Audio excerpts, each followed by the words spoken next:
नमस्कार साथियों, मेरा नाम है आर के सिंह और आप देख रहे हैं संस्कृति आईएएस यूट्यूब चैनल। आज हम बात करने वाले हैं टारगेट प्रीलिम्स 2024 के मोस्ट इम्पॉर्टेंट टॉपिक जो श्रृंखला चल रही है। इस श्रृंखला के अंतर्गत पहले ही हमने भौतिक भूगोल, सामाजिक एवं आर्थिक भूगोल यानी फिजिकल ज्योग्राफी और सोशल एंड इकोनॉमिक ज्योग्राफी के जो मोस्ट इम्पॉर्टेंट टॉपिक्स थे उनके बारे में हमने विस्तृत रूप से समझ लिया था कि कहाँ से प्रश्न पूछे जाने की संभावना है। इसी श्रृंखला के अगले एपिसोड में आज हम पर्यावरण एवं पारिस्थितिकी का जो स्टैटिक सेक्शन है, जहाँ से प्रश्न आपके पूछे जाते हैं और आने वाली परीक्षाओं में पूछे जाने की भी प्रबल संभावना है, तो उन टॉपिक्स के बारे में हम एक बार संक्षिप्त रूप से देखेंगे कि कहाँ कहाँ से प्रश्न आपके पूछे जा सकते हैं। हाँ, इसका जो करंट वाला सेक्शन होगा वो हम एग्ज़ाम से 1-1.5 महीना पहले क्या करेंगे कि डिस्कस करेंगे, क्योंकि तब तक के जो भी इम्पोर्टेंट्स करेंट्स के टॉपिक होंगे वो सारे हमें मिल गए रहेंगे। इससे क्या होगा कि आपको सारे इम्पोर्टेंट टॉपिक्स एक ही लेक्चर में पता चल जाएंगे कि ये जो टॉपिक्स हैं उनको आपको रिवीजन करना है। और इसी के क्रम में क्या है कि हमने करेंट रिवीजन की भी एक श्रृंखला स्टार्ट कर दी है, जिसमें अप्रैल माह के जो भी भूगोल एवं पर्यावरण पारिस्थितिकी खंड के महत्वपूर्ण टॉपिक्स थे उनकी चर्चा कर लिए। तो क्या है कि ये दोनों श्रृंखलाएं एक दूसरे से जुड़ी हुई हैं। तो क्या है कि करंट वाला जो सेक्शन होगा इन्वायरमेंट इकोलॉजी से रिलेटेड वो हम अगले एपिसोड में डिस्कस करेंगे। इस एपिसोड में इन्वायरमेंट इकोलॉजी के जो स्टैटिक सेक्शन के महत्वपूर्ण टॉपिक्स होंगे उन्हीं के बारे में हम चर्चा करेंगे। तो देख लेते हैं कि वे कौन से महत्वपूर्ण टॉपिक्स हैं जो आपके लिए अत्यंत महत्वपूर्ण हैं। तो बात करें तो ये आपका पर्यावरण पारिस्थितिकी से जुड़े हुए कुछ इम्पोर्टेंट टॉपिक हैं जहां से प्रश्न बनते ही बनते हैं। और इसमें भी क्या है कि हम पिछले या विगत वर्षों में जिन टॉपिक से प्रश्न पूछे गए हैं उनकी संख्या कितनी है उन पर भी चर्चा करेंगे, ताकि आपको एक ट्रेंड पता चले कि कौन से टॉपिक आपके लिए महत्वपूर्ण हैं और उनको पढ़ना ही पढ़ना है। तो जैसे अगर हम बात करें तो पहला जो इसमें हमने अलग अलग क्या है कि सेक्शन बना लिए है। जैसे पहला है कि पारिस्थितिकी तंत्र की मौलिक संकल्पना, इसमें बहुत सारे खंड है जहां से प्रश्न आपके पूछे जाते हैं। दूसरा जो है वो है पर्यावरण भूगोल, जिसमें क्या है कि कुछ टॉपिक्स हमने रखे हैं। फिर क्या है कि पर्यावरण विज्ञान, आपदा एवं अन्य जो पर्यावरणीय मुद्दे हैं उनसे जुड़े हुए जो टॉपिक्स हैं उनको हमने अलग कर लिया। तो इस तरह से ये कई सारे टॉपिक्स हैं। अब एक एक करके जैसे हम देखेंगे कि पारिस्थितिकी तंत्र की जो मौलिक संकल्पना है, इससे आप देखेंगे तो विगत वर्षों में 10 से भी अधिक प्रश्न पूछे गए हैं। तो इस आधार पर क्या है कि ये आपके लिए मोस्ट इम्पॉर्टेंट टॉपिक्स है। इसके जितने भी सब टॉपिक्स हैं उनको एक बार आपको रिवाइज करके ही परीक्षा में जाना चाहिए।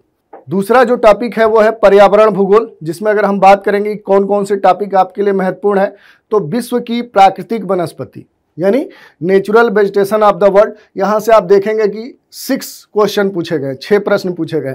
तो आप देखेंगे कि तुलनात्मक रूप से ये भी क्या है कि आपके लिए महत्वपूर्ण है। दूसरा जो टॉपिक है वो भारत के प्राकृतिक वनस्पतियाँ, यानी भारत में जो वेजिटेशन पाए जाते हैं यहाँ से भी लगातार प्रश्न पूछे जाते हैं। और नंबर ऑफ क्वेश्चन क्या है कि यहाँ से 7 से भी अधिक प्रश्न पूछे गए। तो देखिए ये जो 3 टॉपिक अभी आपको दिखे, पहला पारिस्थितिकी तंत्र की जो मौलिक संकल्पना है उससे जुड़े हुए जो विभिन्न तथ्य हैं वहाँ से काफ़ी प्रश्न पूछे जाते हैं। और प्राकृतिक वनस्पति, ये क्या है कि ये दोनों वेजिटेशन से ही जुड़ा हुआ टॉपिक है, यानी विश्व में प्राकृतिक वनस्पतियाँ और भारत में प्राकृतिक वनस्पतियाँ। अगर इन दोनों को जोड़ दें तो देखिए कि लगभग 13 प्रश्न प्राकृतिक वनस्पति से पूछे गए हैं। इसमें क्या है कि अगला जो टॉपिक है वो है मृदा विज्ञान यानी सॉइल जो साइंस होता है, और विश्व की जो मृदाएँ हैं उनसे जुड़े हुए भी प्रश्न लगातार पूछे जाते हैं। बड़ा आसान टॉपिक है, यहाँ से प्रश्न आसानी से आपसे हल भी हो जाते हैं। और देखिए तो यहाँ से लगभग 5 प्रश्न पूछे गए। दूसरा जो टॉपिक है वो भी इसी से जुड़ा हुआ है, यानी जो सॉयल प्रोफाइल है, मृदा परिच्छेदिका और भारत की मृदाएं, ये क्या है कि ये भी तीनों टॉपिक एक ही टॉपिक से जुड़ा हुआ है। और आप देखेंगे तो इन तीनों को मिला दे तो यहाँ से भी आपके 10 प्रश्न विगत वर्षों में पूछे गए हैं। तो देखिए ये क्या है कि मूल रूप से ये 3 टॉपिक हुए।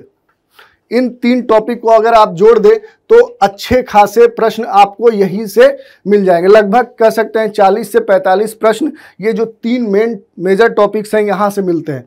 तो ये तो आपके लिए सबसे महत्वपूर्ण हुआ। इसके बाद अगर हम आ जाए कि पर्यावरण विज्ञान, आपदा एवं अन्य जो पर्यावरणीय मुद्दे, अभी हम क्या है कि मेन टॉपिक को देख रहे हैं, इसके कौन से सब टॉपिक्स भी आपको पढ़ने हैं वो हम फिर डिटेल में देखेंगे। जैसे अगर हम बात करें तो पर्यावरण विज्ञान, आपदा और इससे जुड़े हुए जो पर्यावरणीय मुद्दे हैं, तो इसमें कौन से टॉपिक्स हैं, तो बात करें तो वन है, वन के विभिन्न जो डायमेंशन है, आयाम है, उससे जुड़े हुए प्रश्न आपके पूछे जाते हैं। इससे 3 प्रश्न पिछले वर्षों में पूछे गए हैं। और इसके बाद क्या है कि जो वाइल्ड लाइफ है, वन्य जीव है, तो देखिए ये एक बड़ा ही क्या है कि एक डायमेंशनल टॉपिक है। इससे आप देखेंगे तो 14 प्रश्न पूछे गए। वन्य जीव से जुड़े हुए जितने भी आयाम हैं, आखिर वन्य जीव होता क्या है, इससे जुड़े हुए जो प्रक्रियाएं चल रही हैं, इनसे जुड़े हुए जो मुद्दे हैं, इनके संरक्षण के लिए कौन से प्रयास किए जा रहे हैं, इनके मूल स्थान कहाँ पे हैं, कौन से नेशनल पार्क कहाँ है, वन्यजीव अभयारण्य कहाँ है, तो ये सारे इसके डायमेंशन है। तो यहाँ से क्या है कि करंट से जुड़े हुए और स्टैटिक सेक्शन से जुड़े हुए प्रश्न पूछे जाते हैं। इस कारण से क्या है कि ये भी आपके लिए काफ़ी महत्वपूर्ण है। तो देखिए मूल रूप से क्या है कि ये जो 4 टॉपिक हमने देखा, ये सबसे महत्वपूर्ण है, जहाँ से 50% जो क्वेश्चन है इन्हीं से पूछे जाते हैं। इसी में क्या है कि आपको सॉइल या सॉइल से संबंधित जो भी मुद्दे हैं उनसे जुड़े हुए प्रश्न पूछे जाते हैं। इनकी संख्या कम है, लेकिन वर्तमान में इनसे प्रश्न पूछे जाने की संभावना अधिक है, क्योंकि इस पर सरकार का विशेष ध्यान है। अगला जो टॉपिक है वो है एयर पोल्यूशन से संबंधित। तो देखिए हाल ही में क्या है, एक रिपोर्ट आई है जिसमें क्या है कि भारत को विश्व के सबसे प्रदूषित देशों में 3रे स्थान पर रखा गया है। तो इस कारण से क्या है कि चूंकि भारत चर्चा में है और प्रदूषण के संदर्भ में चर्चा में है, तो इस कारण से क्या है कि इस बार का ये सबसे मोस्ट इम्पोर्टेंट टॉपिक है। जैसे अगर बात करें तो जो बेगूसराय है वो क्या है कि विश्व में प्रदूषित नगरों में पहले स्थान पे है। अगर दिल्ली की राजधानी की बात करें तो ये भी क्या है कि विश्व में जितनी भी राजधानियां हैं उसमें सबसे प्रदूषित राजधानी है। तो चूंकि ये करंट से सीधे आजकल चर्चाओं में बना हुआ है, तो इस टॉपिक से भी आपके प्रश्न पूछे जाने की संभावना है। दूसरी बात करें जो वाकर परिसंचरण है, एल नीनो दक्षिणी दोलन है, ये सारे जो टॉपिक्स हैं ये भी क्या है कि आजकल चर्चाओं में बने हुए। ये भी कहा जा रहा है कि इस बार जो लानीना का प्रभाव होगा वो अच्छा होगा। इस कारण से जो वर्ष 2023 में जो मानसूनी वर्षा हुई थी उसकी अपेक्षा क्या होगा कि वर्ष 2024 में स्थिति अच्छी रहने वाली है। यही नहीं, वर्ष 2023 जो था वो सबसे गर्म वर्ष था। यानी कि अगर पिछले 74 वर्षों के रिकॉर्ड को देखें तो उसमें 2023 वर्ष जो था सबसे गर्म था। इस कारण से क्या है कि चूंकि उसमें जो कारण थे उसमें अल नीनो एक महत्वपूर्ण कारण था। यानी ये कहा गया था कि अल नीनो लानीनो में क्या है कि जो स्थिति है वो इनके परिवर्तन के कारण भी क्या है कि जो वर्ष था, जो तापमान था वो अधिक हुआ है। उससे संबंधित क्या है कि वैश्विक जलवायु स्थिति रिपोर्ट भी अभी हाल ही में जारी की गई है, जिसमें बहुत सारे आंकड़े क्या है कि इनसे जुड़े हुए हैं। इस कारण से ये भी टॉपिक आपके लिए क्या होगा, महत्वपूर्ण होगा। और फिर क्या है कि जो पर्यावरण विज्ञान है इससे जुड़े हुए जो बेसिक कंसेप्ट है वहाँ से भी आपके प्रश्न पूछे जाते हैं। और यहाँ से जो पूछे गए प्रश्नों की संख्या है वो 17 है, यानी 17 है। तो ये भी क्या हुआ कि आपके लिए महत्वपूर्ण है। तो इससे जुड़े हुए जो भी टर्मिनोलॉजी है, जो कंसेप्ट है, उनके बारे में आपका जो फंडामेंटल नॉलेज है वो स्ट्रांग होना चाहिए, क्योंकि यहाँ से प्रश्न पूछे जाते हैं। और इसी के साथ जलीय पारिस्थितिकी तंत्र, समुद्री जो बायोम है, आर्द्र भूमि पारिस्थितिकी तंत्र है, इनसे भी प्रश्न लगातार पूछे जा रहे हैं। फिर बात कर लें जो बायोडाइवर्सिटी है, ये जो सेक्शन है ये आपके लिए बहुत ही महत्वपूर्ण है। अगर बात करें कि पिछले वर्षों में इससे कितने प्रश्न पूछे गए हैं तो देखेंगे कि 36 यानी 36 प्रश्न पूछे गए हैं। तो इस दृष्टिकोण से क्या है कि पर्यावरण पारिस्थितिकी में जो जैव विविधता टॉपिक है ये आपके लिए सबसे महत्वपूर्ण है। इसको छोड़कर आप जीएस के इस खंड में प्रश्नों को हल नहीं कर सकते, या अपने जो एक मानक है वहां तक प्रश्नों को आप हल नहीं कर पाएंगे। इस दृष्टिकोण से जो जैव विविधता खंड है ये आपके लिए सबसे महत्वपूर्ण है। और इसी में क्या है कि जो पर्यावरणीय प्रदूषण है, इसकी जो मौलिक संकल्पना है, इससे जुड़े हुए भी आजकल प्रश्न पूछे जा रहे हैं। तो ये हमने देख लिया मोटे तौर पे जो महत्वपूर्ण टॉपिक्स थे और उनसे विगत वर्षों में कितने प्रश्न पूछे गए थे, और आजकल कौन से टॉपिक हैं जो करंट के कारण चर्चा में बने हुए। अब इसी को थोड़ा सा डिटेल में हम देख लेते हैं कि जो मेन टॉपिक्स थे उनके कौन से सब टॉपिक्स हैं जहां से प्रश्न आपके पूछे जाते हैं, उन्हीं को थोड़ा सा डिटेल में हम देखते हैं। जैसे पहला टॉपिक है पारिस्थितिकी तंत्र की मौलिक संकल्पना यानी बेसिक कंसेप्ट ऑफ इकोसिस्टम। यहाँ से पहले ही हमने बताया कि ठीक ठाक प्रश्न पूछे जाते हैं। इसमें जहाँ से प्रश्न आपके पूछे जाते हैं, जैसे अगर हम बात करें तो आखिर पारिस्थितिकी तंत्र होता क्या है, इसके कौन से कंपोनेंट होते हैं, यहाँ से भी प्रश्न पूछता है। इसके जो घटक हैं उनसे जुड़े हुए इंफॉर्मेशन आपको आनी चाहिए कि कौन से जैविक घटक हैं, कौन से अजैविक घटक हैं, इनके बारे में आपकी बेसिक समझ होनी चाहिए। और पारिस्थितिकी तंत्र की जो विशेषताएं हैं ये आपको आना चाहिए। इसके बारे में थोड़ा सा आपको अच्छे से कंसेप्चुअल पार्ट को समझना है, यहाँ से प्रश्न पूछे जाते हैं। और इसी के साथ पारिस्थितिकी जो तंत्र है ये कितने प्रकार के होते हैं, इनका वर्गीकरण कैसे किया जाता है, ये आपको जानना चाहिए। इसी के साथ क्या है कि किसी भी तंत्र की आखिर क्रियाशीलता क्या होती है उसके बारे में भी आपको जानना चाहिए, यहाँ से भी प्रश्न पूछे जाते हैं। और इसी से जुड़े हुए जो पोषण स्तर है, आहार श्रृंखला है, आहार जाल है, ये जो बेसिक टर्म है इनको आपको पता होना चाहिए, यहाँ से भी प्रश्न बनने की संभावना होती है। इसी के साथ जो पारिस्थितिकी पिरामिड है ये भी क्या है कि आपके लिए इम्पोर्टेंट है। यहाँ से क्या है कि यूपीएससी और जो राज्य लोक सेवा आयोग है वहाँ लगातार प्रश्न पूछे जाते हैं और अक्सर बच्चे इसको गलत करते हैं। लेकिन क्या है कि ये बेसिक टॉपिक्स हैं, एक बार पढ़ लेंगे अच्छे से तो ये आपके लिए हमेशा के लिए तैयार होगा। तो इन टॉपिक्स को आप छोड़ के मत रहिए, इनको जरूर पढ़िए। इसी के साथ अगर हम बात करें कि जो पिरामिड है इसके जो विभिन्न प्रकार हैं और पारिस्थितिकी तंत्र में जो एनर्जी फ्लो होता है वो कैसा होता है ये भी आपके लिए महत्वपूर्ण होता है। इसी के साथ किसी भी तंत्र में जो पोषक तत्वों का जो चक्री प्रवाह है ये काफ़ी महत्वपूर्ण होता है। अलग अलग जो कह सकते हैं जो चक्री प्रवाह होते हैं उनके बारे में आपको बेसिक तौर पे समझना है कि कौन कौन से वो साइक्लिक होते हैं, तो वो आपको जानना है। इसी के साथ किसी भी तंत्र की उत्पादकता आखिर क्या होती है, वो किस पे डिपेंड करती है, वो कैसे परिवर्तित होती है, ये भी आपको देखना है। और लास्ट में क्या है कि जो सक्सेशन होता है, बायोटिक जो सक्सेशन होता है, जैविक अनुक्रम, इसको भी आप थोड़े स्तर पे अच्छे से देख सकते हैं। और जो निकेत होता है, जो नीस होता है, वो भी जो टर्मिनोलॉजी है उसको भी आप देख सकते हैं। तो ये हमने देख लिया कि जो पारिस्थितिकी तंत्र की जो मौलिक संकल्पना से जुड़े हुए जो महत्वपूर्ण सब टॉपिक्स थे उनके बारे में हमने देख लिया। अगला जो टॉपिक है वो है विश्व में जो प्राकृतिक वनस्पति हैं और जो भारत में प्राकृतिक वनस्पति है, यहाँ से लगातार प्रश्न पूछे जाते हैं। जैसे अगर दोनों की वो जोड़ दे तो लगभग यहाँ से विगत वर्षों में 13 प्रश्न पूछे गए। इसमें आपको देखना क्या है कि आखिर प्राकृतिक वनस्पति होती क्या है, दूसरा इसके विकास को और इसके नियंत्रक कारक कौन से हैं, इनको प्रभावित करने वाले कारक कौन से हैं, और फिर देख लीजिए कि जो कारक हैं वो कैसे प्रभावित करते हैं।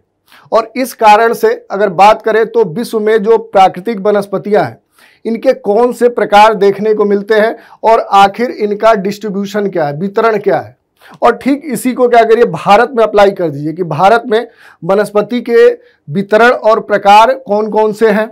दूसरी बात कि भारत में इनका जो क्षैतिज वितरण है वो कैसे है और जो ऊर्ध्वाधर वितरण है वो या हिमालय के संदर्भ में देख लीजिए कि आखिर इनका वितरण कैसा है। तो ये क्या है कि यहाँ से आपके प्रश्न पूछे जाते हैं। तो ये हमने देख लिया। अगला जो टॉपिक है वो है मृदा विज्ञान एवं विश्व की मृदाएं। तो आपको पहले ये जानना होगा कि आखिर मृदा होती क्या है, मृदा का निर्माण कैसे होता है, इसकी उत्पत्ति कैसे होती है, तो ये आपको जानना है। दूसरी बात कि इसके कौन से कंपोनेंट होते हैं, घटक कौन से होते हैं, जलवायु का प्रभाव क्या होता है मृदा पर, अलग अलग जो इम्पैक्ट डालने वाले जो कंपोनेंट हैं उनके बारे में आपको एक बार देख लेना है। और फिर देखना है कि आखिर जो सॉइल फॉर्मिंग प्रोसेस होता है, मृदा निर्माणकारी प्रक्रम होता है, आखिर वो कैसे होता है उसको आप एक बार अच्छे से समझ लीजिए।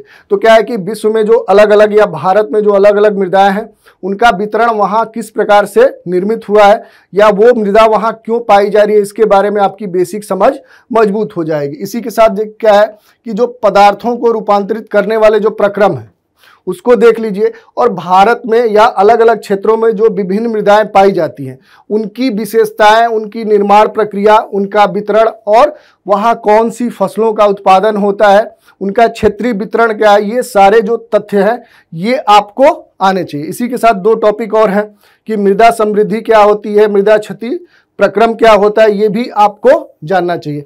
तो ये आपके लिए महत्वपूर्ण होते हैं। इसी के साथ अगर हम बात करें कि जो मृदा परिच्छेदिका है, इसी से जुड़ा हुआ टॉपिक है कि सॉइल प्रोफाइल होता क्या है। तो आपको देख लेना है कि इसका निर्माण कैसे होता है, अलग अलग जो संस्तर बनते हैं, जैसे अगर बात करें कि जैविक संस्तर है, खनिज संस्तर है यानी कि ऑर्गेनिक, और जो मिनरल हॉरिजोन होता है, ये कैसे निर्मित होते हैं, इनकी विशेषताएं क्या होती हैं, और फिर देख लीजिए कि जो मृदा का वर्गीकरण है, जो वितरण है, वो क्या है। तो भारत में और विश्व में, ये दोनों के संदर्भ में आपको देखना है। इसी के साथ जो विभिन्न मृदाएं होती हैं, उनके जो प्रकार होते हैं, जिसके आधार पर क्या है कि जो क्षेत्रीय मृदाएं हैं या जो कटिबंधीय मृदाएं हैं, अंतर कटिबंधीय मृदा है और पार्श्विक मृदा है, इनके बारे में आपको बेसिक समझ होनी चाहिए। इनके वितरण के बारे में भी आपको पता होना चाहिए कि वैश्विक स्तर में किस अक्षांशीय क्षेत्र में कौन सी मृदा देखने को मिलती है। और फिर क्या है कि जो इससे जुड़ा हुआ जो बृहद मृदा वर्गीकरण तंत्र प्रस्तुत किया गया है, उसके बारे में भी बेसिक तौर पे आपको जानना चाहिए। यही नहीं, जो अलग अलग कह सकते हैं विद्वान हैं जिन्होंने मृदाओं के बारे में अपने सिद्धांत दिए हैं, जैसे अगर हम बात करें कि विश्व स्तर पे जो बड़े विद्वान हैं जिन्होंने क्या है कि बृहद मृदा वर्गीकरण तंत्र से संबंधित अपने सिद्धांत दिए, उनको भी आपको संक्षिप्त में देख लेना है। और विश्व में जो विभिन्न मृदाओं की श्रेणियां पाई जाती हैं, जो ऑर्डर्स पाए जाते हैं, उनके बारे में भी आपको देखना है, क्योंकि यहाँ से प्रश्न आजकल बन रहे। अगर किसी खास पर्टिकुलर मृदा के बारे में दे देता है कि इसकी विशेषताएं क्या होती हैं या उनका जो वितरण है वो कहाँ है, इससे जुड़े हुए प्रश्न आपके पूछे जा रहे हैं। इसी में क्या है कि जो अगला टॉपिक है वो भारत की मृदा है। तो भारत में क्या है कि जो मिट्टियों के प्रमुख प्रकार पाए जाते हैं, वहाँ क्यों इस प्रकार की मिट्टियाँ विकसित हुई हैं, इनके बारे में आप देख लीजिए। इनकी विशेषताएं क्या है, इनसे जुड़े हुए कौन से यहाँ कृषि की जाती है, कौन सी फसलों का उत्पादन होता है, और इन मृदाओं से अगर कोई जुड़ा हुआ मुद्दा है या कोई अगर खास स्कीम या कोई इस तरह का इनिशिएटिव चलाया जा रहा है, तो वो भी आपके लिए महत्वपूर्ण है। तो ये हमने देख लिया। अगला टॉपिक देख लेते हैं, जो है वन का महत्व, वन अपरोपण, कारण, संरक्षण तथा प्रबंधन। तो देखिए यही मेन आपका टॉपिक है। अगर इसको आप समझ लिए तो समझिए कि ये टॉपिक आपका तैयार हो गया। तो सबसे पहले क्या है कि आपको ये जानना होगा कि आखिर वन का महत्व क्या है।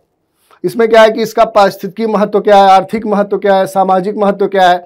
तो ये विभिन्न जो संदर्भ है जिसके पर्सपेक्टिव में आप देख सकते हैं कि वन के महत्व कौन से होते हैं। फिर आप देख लीजिए जो वनोन्मूलन है, इससे कौन सी समस्याएं उत्पन्न हो रही हैं, इसके पीछे कारण क्या है और इसके समाधान के लिए क्या किया जा सकता है। यानी जो वन संरक्षण है, यानी फॉरेस्ट जो कंजर्वेशन है, इसको आप समझ लीजिए। इसके लिए कौन से प्रयास किए जा रहे हैं उनको भी देख लीजिए। तो ये क्या है कि ये सारे जो प्रोग्राम पॉलिसी के अंतर्गत आते हैं, तो वो भी खंड आप यहाँ से तैयार कर सकते हैं।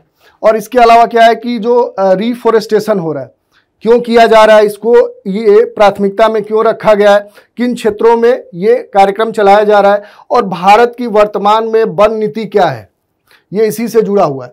ये सारे जुड़े हुए टॉपिक हैं, तो इसको भी आप देख सकते हैं। और इसी के साथ क्या है कि जो वन प्रबंधन है, जो संरक्षण है, इसकी कौन सी विधियां हैं, उनको भी आप देख सकते हैं। इससे जुड़े हुए जो प्रमुख कह सकते हैं एक्ट हैं, उनको थोड़ा थोड़ा आप देख लीजिए कि कब ये बने, इनकी विशेषताएं क्या है, इनका प्रभाव क्या देखने को मिला। इन्हीं के साथ क्या है कि आपको ये भी देख लेना है कि संरक्षित वनों में जो अपराध हो रहे हैं या इससे जुड़े हुए जो अपराध हैं, उसके लिए कौन सी दंड प्रक्रिया बनाई गई है। अगला टॉपिक देख लेते हैं, ये है वन्य जीव। ये काफी महत्वपूर्ण टॉपिक है, जो वाइल्ड लाइफ है। इसमें आपको देखना है कि आखिर वन्य जीव किसे कहते हैं। दूसरी बात कि इनकी विविधता, इनके वितरण को आपको ध्यान से समझना है। जो वन्य जीव है, इनका हमारे लिए महत्व क्या है, यानी पारिस्थितिकी महत्व क्या है, आर्थिक महत्व क्या है, सामाजिक महत्व क्या है, विभिन्न जो संदर्भ है उसके संदर्भ में आपको इनके महत्व को समझना होगा।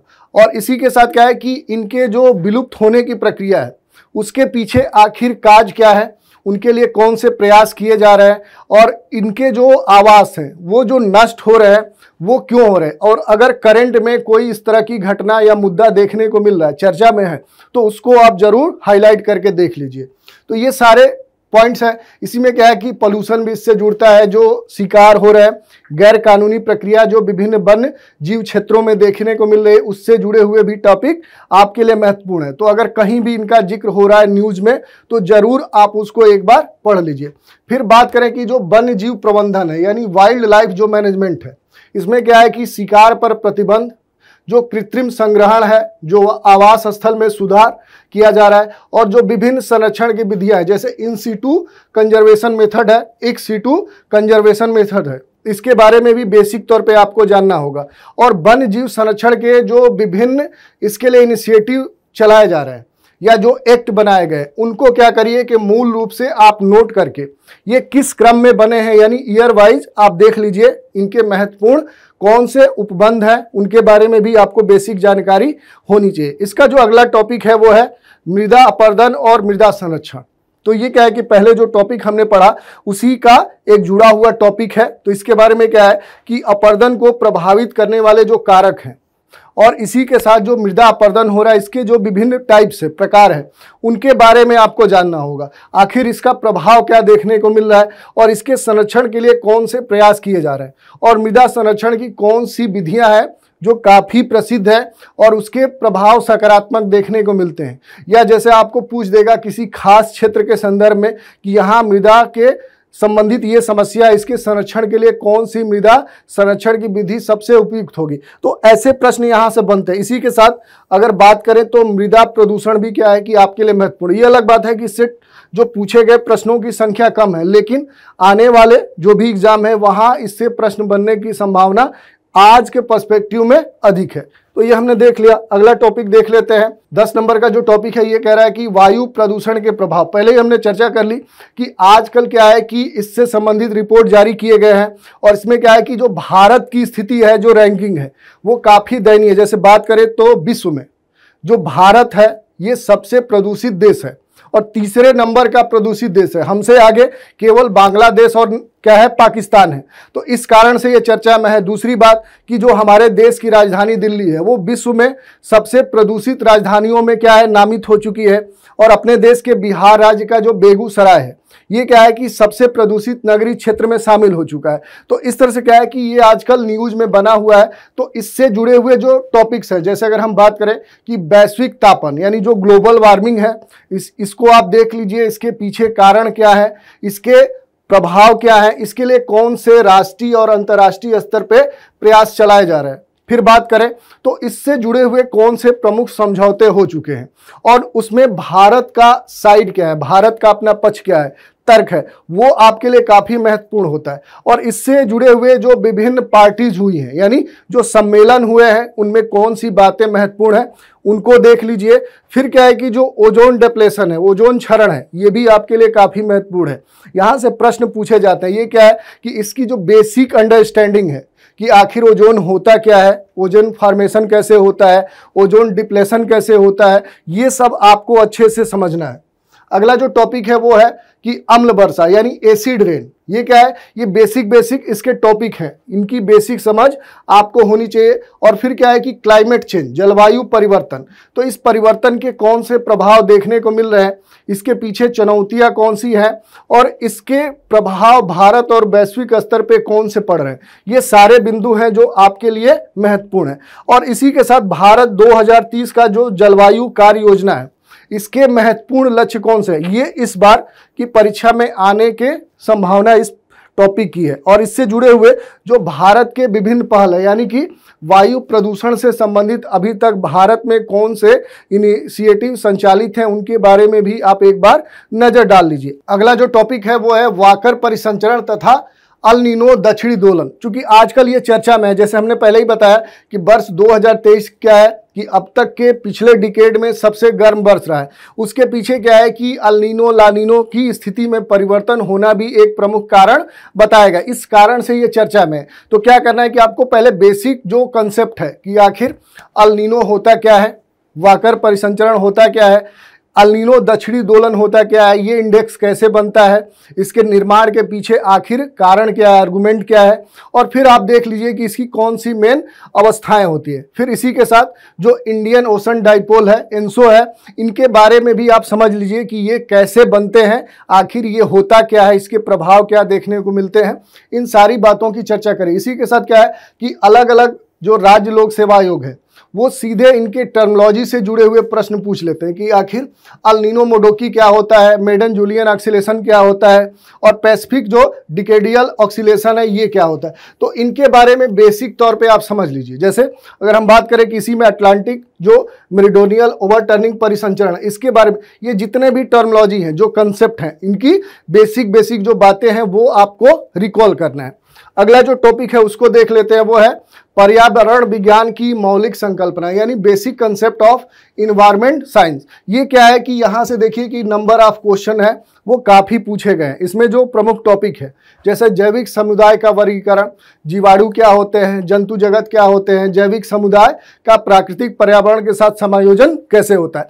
आप एनसीईआरटी में जाएंगे तो ये सारे जो टर्मिनोलॉजी हैं इनके बारे में बेसिक बातें दी गई हैं, वहाँ से आप तैयार कर सकते हैं। इसी के साथ क्या है कि माइग्रेशन क्या होता है, ये क्यों उत्पन्न होता है, क्यों ये माइग्रेट लोग करते हैं, इसके प्रभाव क्या होते हैं।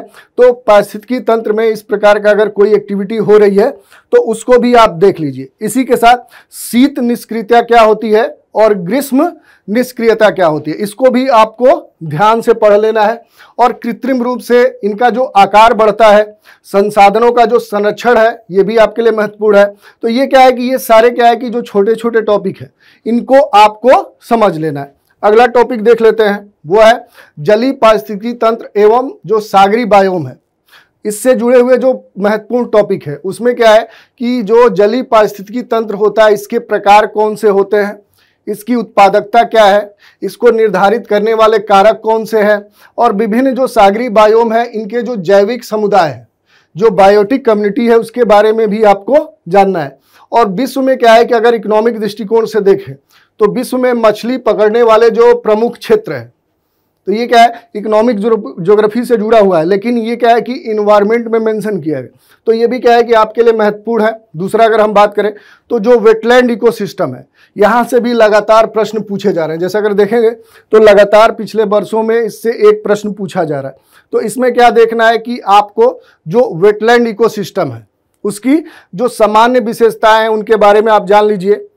फिर देख लीजिए कि जो आर्द्र भूमि पारिस्थितिकी तंत्र है इसके संरक्षण के लिए कौन से प्रयास किए गए, सबसे पहली बार प्रयास कब किया गया और वर्तमान में उनकी स्थिति क्या है, और रामसर संधि आखिर क्या थी जो इसी से जुड़ी हुई है, और आर्द्र भूमि पारिस्थितिकी तंत्र के असंतुलित होने के पीछे वर्तमान में कारण कौन से हैं। तो ये सारे टॉपिक हैं। और भारत में जैसे हमने बात किया कि वैश्विक स्तर पर रामसर संधि वेटलैंड के लिए एक प्रयास है, तो भारत में आर्द्र भूमि के संरक्षण के लिए कौन से प्रयास किए जा रहे हैं। तो ये क्या है कि ये आपके लिए महत्वपूर्ण है। भारत में कौन सी प्रमुख आर्द्र भूमियां हैं, उनकी अवस्थिति क्या है, उनकी विशेषता क्या है, उनका आकार क्या है, तो ये सारे जो तथ्य हैं ये आपके लिए महत्वपूर्ण है। इसी में एक दो और टॉपिक है, जैसे हमने बताया कि जो जैव विविधता है यानी जो बायोडाइवर्सिटी है, ये काफ़ी महत्वपूर्ण टॉपिक है। इसमें जहाँ से आपके प्रश्न बनते हैं वो कौन से है कि बेसिक तौर पे आपकी ये जानना है कि जैव विविधता होती क्या है। दूसरी बात कि इसके स्तर कौन से होते हैं, इनका मेजरमेंट कैसे होता है, और भारत में या वैश्विक स्तर पे जो इसके मुख्य बायोडाइवर्सिटी हॉट स्पॉट हैं वो कौन से हैं, उनकी अवस्थिति क्या है, और जैव विविधता को निर्धारित करने वाले जो कारक हैं वे कौन से हैं, जैव विविधता का महत्व क्या होता है, और इसी के साथ इसके क्षरण की जो प्रक्रिया है उसके लक्षण कौन से होते हैं। और बात करें तो जोखिम के आधार पर जो जैव विविधता की विभिन्न श्रेणियां बनाई गई हैं वे कौन सी है, और इसके विविधता में कमी आने के पीछे जो कारण है उनके बारे में भी आपको देखना है। और अलग अलग क्षेत्रों के आधार पर अगर आप देख पाते हैं तो वो आपके लिए और अच्छा होगा।